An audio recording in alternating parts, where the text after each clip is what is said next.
కర్నూలు జిల్లా ఆదోని పట్టణం జనసేన పార్టీ కార్యాలయంలో party incharge Nayakar Mallappa media సమావేశం ఏర్పాటు చేశారు.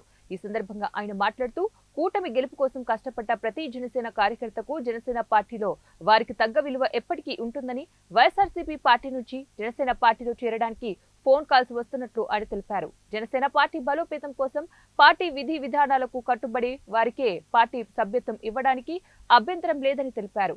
వైఎస్ఆర్సీపీ పార్టీ అధికారం అడ్డుపెట్టుకుని జనసేన పార్టీ కార్యకర్తలపై చేసిన దౌర్జన్యాలు అన్నిటికీ కూడా ఖచ్చితంగా దాని ప్రతిఫలం చూపిస్తామని తెలిపారు. కానీ మా చర్యలు భౌతికంగా కాదు, చట్టపరంగా ఉంటాయని ఆదోని జనసేన పార్టీ ఇన్ఛార్జ్ నాయకర్ మల్లప్ప వెల్లడించారు. వైసీపీ పార్టీ వాళ్ళని కానీ ఏ పార్టీ వాళ్ళని కానీ ఈ కూటమి పార్టీలు ఆదోని నియోజకవర్గ ప్రజలుగానే మేము భావిస్తామని చెప్తున్నాం.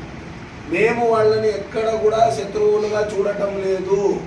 కేవలం తప్పిదం చేసినటువంటి నాయకులు మాత్రమే భయభ్రాంతులకు గురవుతున్నారు.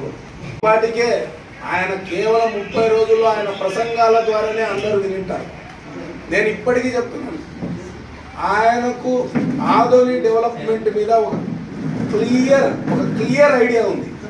పార్థసారథి గారికి ఆదోని నియోజకవర్గ అభివృద్ధి మీద ప్రజలకు ఏం హామీలు ఇచ్చినానో కాలక్రమేణా హామీలను ఎలా నెరవేర్చాలనేటువంటి దాని మీద ఒక క్లారిటీ ఉన్నటువంటి వ్యక్తి పార్థసారథి గారు. నిన్న